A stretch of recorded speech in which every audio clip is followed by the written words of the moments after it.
It's easy enough to describe E3 to someone who doesn't usually follow the gaming industry. You say, it's kind of like a summer blockbuster film premiere, keynote convention, and the Oscars all rolled up into one. If that doesn't do it, you say, it's something I really like watching, and I don't judge you for the stupid things you watch even though you own Supernatural Season 11 on DVD and no other season of Supernatural. That usually does the trick. Besides, the truth is that the best thing about E3 can't be conveniently summarized with comparisons. No, the best thing about E3 are those individual moments.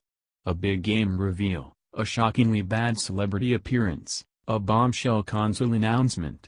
These are the things that ensure we will all be glued to our computers waiting for the latest E3 updates.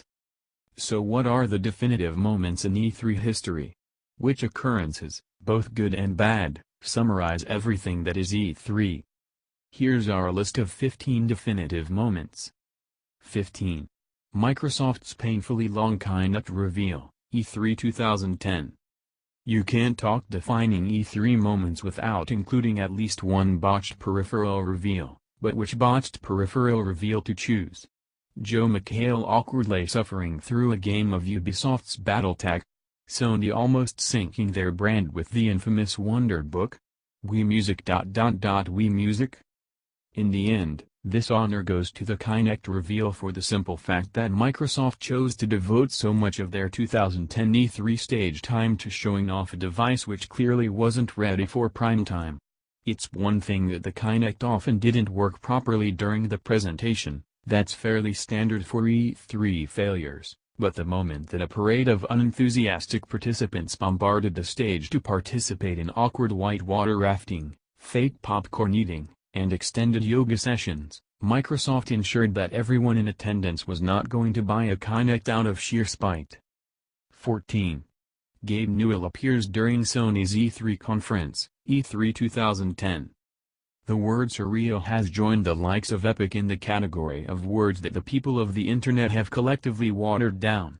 Whereas surreal used to be used to describe a situation so out of the ordinary that it's almost dreamlike, now surreal can be used to describe seeing someone eating a Whopper at McDonald's. So far as truly surreal E3 moments go, however, Gabe Newell's 2010 appearance has to be near the top of the list. At a time when Valve was considered to be one of the most clandestine game studios in the world, the god of the PC Master Race himself took the stage at a Sony press conference of all things to announce that Portal 2 was coming to the PlayStation 3. While the sight of Gabe at E3 on a competitor's stage was odd enough, this moment has only become even more surreal as time wears on and Valve slowly shuffles away from the whole game development thing.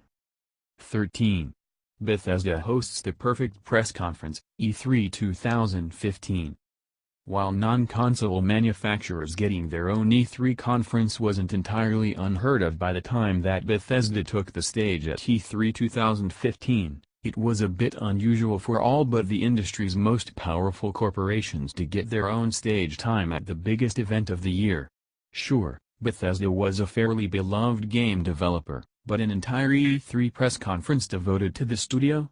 How was that going to work?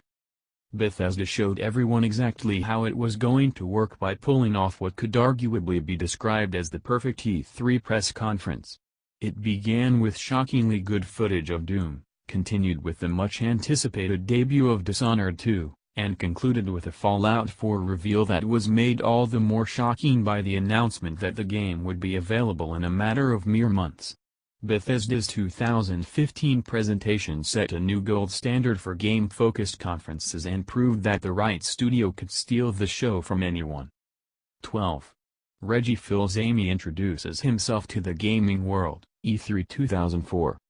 It's not that there hadn't been memorable Nintendo E3 moments before 2004, but rather that many of the studio's most memorable E3 moments earned that distinction for all the wrong reasons. Nintendo had long struggled to properly present themselves within the constraints of the E3 format while Sony and Microsoft were well on their way to mastering the subtle art of the E3 press conference. That all changed the very moment that Reggie Fils-Aimé kicked off Nintendo's E3 2004 press conference by saying, "My name is Reggie. I'm about kicking ass, I'm about taking names, and we're about making games. Phil's aim gave Nintendo an undeniably charismatic on-stage presence that none of their previous E3 conferences had benefited from. While many of Reggie's quips would go on to become internet memes, most notably, "My body is ready," there is no denying that he became the centerpiece for one of the greatest E3 presentations any major studio has ever given. In some ways, it's appropriate that the very first E3 would contain the definitive E3 moment. Then again, given how much E3 has evolved over the years, it's somewhat surprising that no event has ever topped the show-stopping occurrence that highlighted 1995's E3. It began with the Sega Saturn. Sega took to the humble E3 1995 stage and debuted a sizzle reel of all the great things the Sega Saturn could do and how it would change the world forever. It was your standard E3 highlight reel complete with awkward live-action segments. Shortly thereafter, a Sega exec informed those in attendance that they could purchase the Sega Saturn right now for the low price of $399. He then confidently exited the stage, at which point the gentleman from Sony took to the platform, said $299, and exited. By undercutting the Sega Saturn by $100, Sony sealed the fate of the Sega Saturn in North America. In the process, they kicked off an entirely new era of gaming and established E3 as the one must-watch show every year.